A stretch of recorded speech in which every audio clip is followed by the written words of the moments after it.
Alright, so I'm trying to figure out why I have a ringing noise like a marker, but really, really loud. So we're swapping the front end board. This is the board that came out of here. This is a board out of another radio. Another same year, I guess slightly earlier, 101. I want to take a look here. Let me put this on here. Okay, so let me see here. So, I want to take a look and see if there's any differences between these boards. This is PB1181B.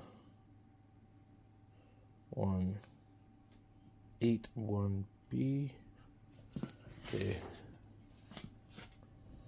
Ooh, what is that? Okay. Dark. So, is this dust, I guess? I don't know.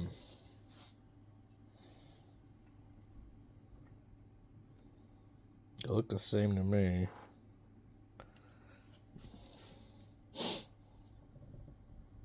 One's got an NEC transistor, and the other one is the ECG 454.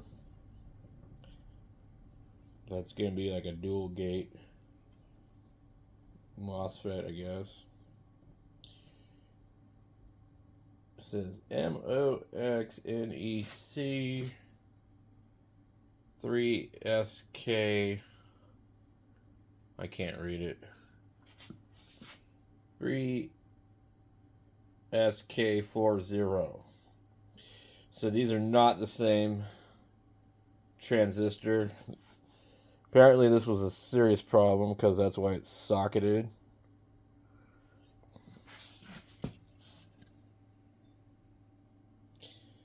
Otherwise, I would say the boards look identical.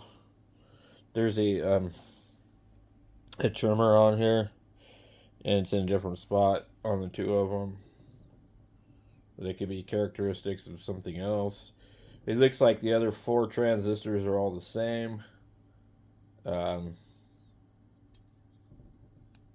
Okay, let's go ahead and set that one aside. I hope I didn't get these mixed up. But anyway, so what we're going to do is we're going to pop this into the radio, and we're going to see if, once we do that, if the ringing is still there or not. I know already from swapping these before that one board sounds mellower than the other.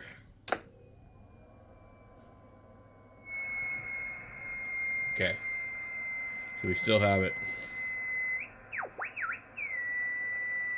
So this is pretty repeatable on most bands. I wasn't able to find it on 15, but it's not the marker. Let me turn the marker on. That's the marker.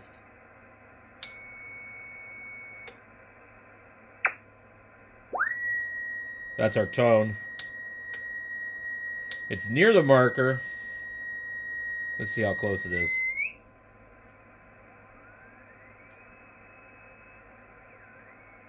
That's a weak harmonic of the marker, I think, right there.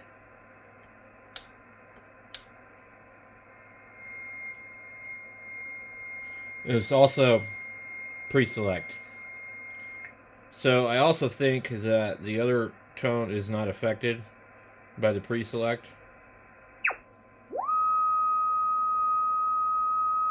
Yeah, a little bit.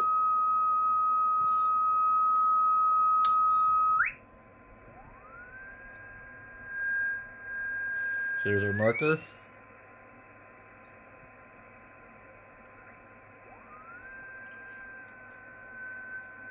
Marker.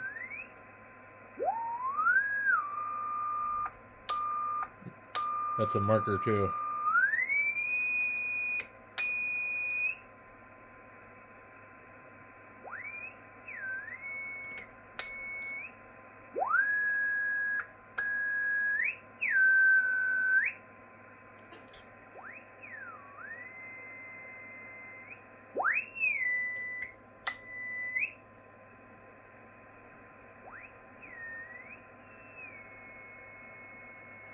Okay, I'm going to turn off the marker and find a birdie.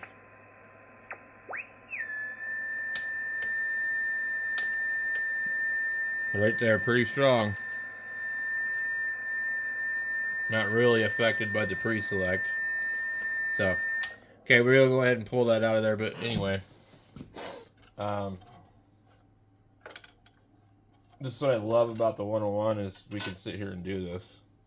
You know, there's not a lot of radios that you can do this with. And, I mean, if you have like 3 or 4 of these radios and they're all the same, and you can pretty much troubleshoot them. It's, you know, it's kind of basically, you know, the Volkswagen of ham radio, which means they made lots of variations. Okay, so we still have that noise there. Okay, so now I'm going to go swap, I think I'm going to swap the can in here. So we're going to swap out PB 1180. This one here.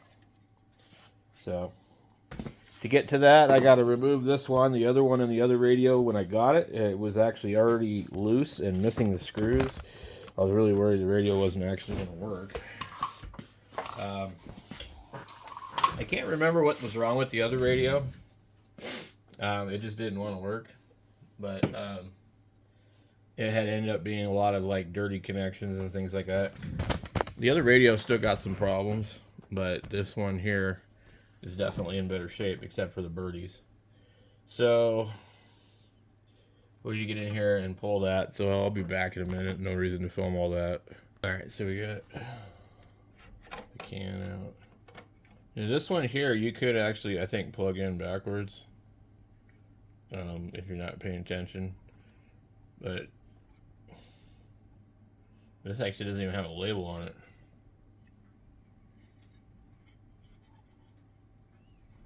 Interesting.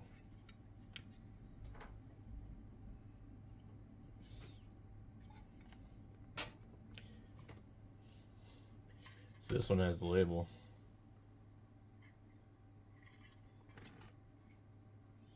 I think you can plug it in backwards. I might be wrong.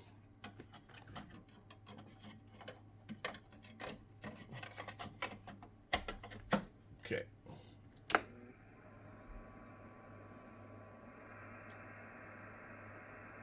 No birdies. Alright, so we need to figure out what's wrong with that. Or it just doesn't work.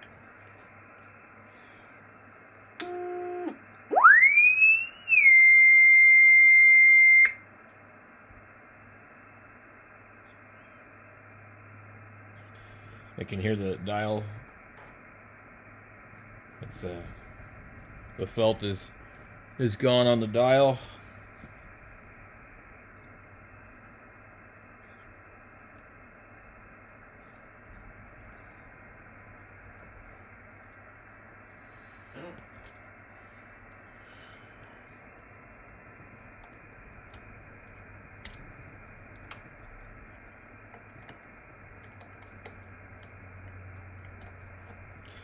So behind here, if you've ever dealt with this, let's see if I can hold it. I can't hold it.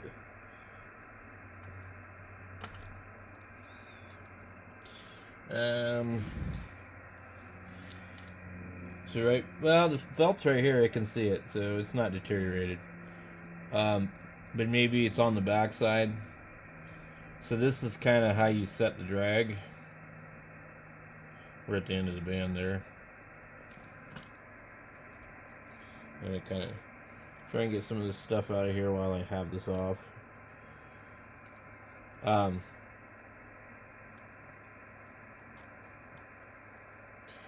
So the felt will deteriorate behind here, and then this disc will just like float around. See, there's various different ways people repair it. But you go to a craft store, you can usually get felt. I think you can even get it at Walmart. Different thicknesses though. I definitely have got some from Walmart before. I ordered a bunch of these squares of it at Walmart to make a guitar stand holder. It was just something to put around where the guitar neck would sit, so it wasn't like resting on bare wood. Okay, so I guess that's probably not the problem, unless the other one on the other side is bad. Let me see if I can get this thing to break loose.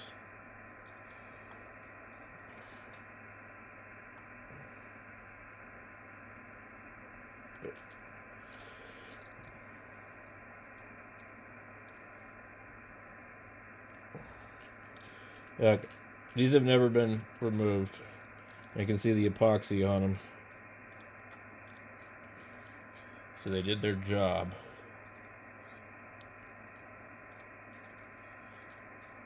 So if this is, you'll never calibrate your dial if these are loose either.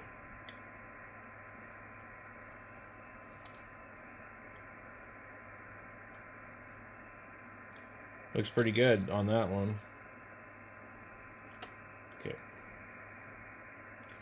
It looks great.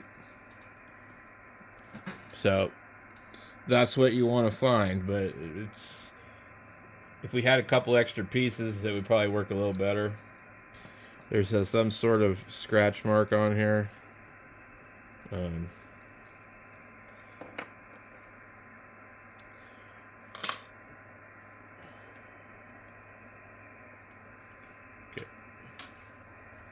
So this is the Jackson ball drive in here. And then you're looking at the bottom of the wheel here. So anyway, I think we've identified the problem. So the birdies are coming from here. So there's some issue with this. I guess this is, I'm not sure what this is. It's got some filters and stuff. I'm going to have to look it up. It might be called the RF unit. I don't really know. I'm not going to sit here and pretend I know. Maybe it's the ring demodulator. I have no clue. But it's got something to do with the RF front end. So anyway, give me a minute and I'll be back. Another thing I was going to mention, you might be tempted to lubricate this because it doesn't turn super easily. But that's not a good idea, because what will happen, if you're going to do it, you need to do it correctly. And there's information all over the internet on doing it. But sometimes the old grease in here gets hardened and gets nasty. But what I usually use if I don't have a choice is I've got some petrolanum, and you need to repack it. But if you spray it with something and do all that, and it spins too freely, you'll end up with what they call mechanical drift. So the VFO knob is not like perfectly weighted, in my opinion. They've attempted to do that, but if you look, actually, there's this big chunk right here. There's no counterweight anywhere else. So this knob is going to want to spin down that way. And so if your VFO has no friction, it's just going to go whoop. And I've got other radios that do that all the time. So yeah, you don't want that. So a little bit of drag is good. I thought I would just point that out.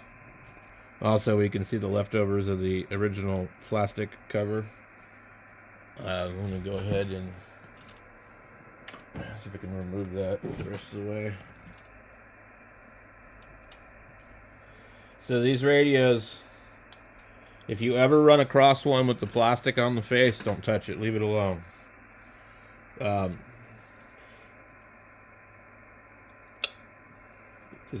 people go nuts about that. And it was there for a reason. So if you think you're going to sell the money for some money, excuse me, if you think you're going to sell the radio for some money and it has the plastic, leave the plastic on there. Collectors want the plastic. They don't care how nasty it looks, okay? So you may think, oh, this is nasty, let's remove this plastic. Well, you just shot yourself in the foot when you do that, because all the collectors aren't going to want that radio no more. And most of them don't have the plastic anymore. So Now, there's probably a guy that makes new plastic for them. And what it entails to change it is you remove the trim, you take the face off the radio. I think you just, other than having to remove the knobs, technically you would really only have to do this part. So if you actually had one and it's your radio and you want to remove the plastic, that's up to you. Then the easiest way to do that is you need to take the case completely off, top and bottom, remove the trim, and then it'll be tucked behind this faceplate. This faceplate does remove. So, as you can see right here, there's some plastic. I can't get it off of here because it's actually tucked in. And it's just, breaking off. But, and this doesn't matter. This is behind my VFO. You can't see it. But I just wanted to see if I could actually remove it. So, I don't really know why people care about the plastic so much, other than it indicates like this is a really original radio. But they came with that plastic. I don't know any other radio that came with that plastic made by Yaesu. I don't know any other company that did that. I think it's just only on the 101. I'm not actually sure. So, also when you put this back together, make sure you get that spacer in there. If you don't, you'll scrape the front of the radio. So, this is a pretty good 101. Pretty clean. Yeah, if you have any stains on this thing, you can access it from the bottom here. So, anyway, we got to figure out what's up with this thing, but the birdies do appear to be gone. I'll try like another band.